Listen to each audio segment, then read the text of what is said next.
шіңкілдек домбыраның ең кішкентай түрі. Сосын менің киігім қазір ақырындап секіріп билеп жатқан кезде мен сіздерге бүйтіп белгі беремін. Сіздер сол кезде шап десеңіздер, ол одан сайын шаба жөнеледі. Кестік қой, ә? Так, сейчас я объясню чуть-чуть. Значит, вот это вот...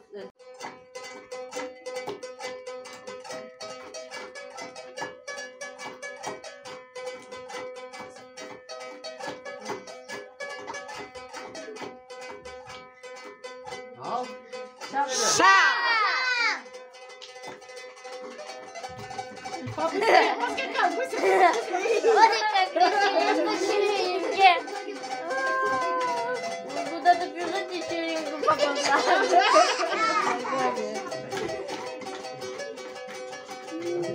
Ну что, как поступает рисовать так?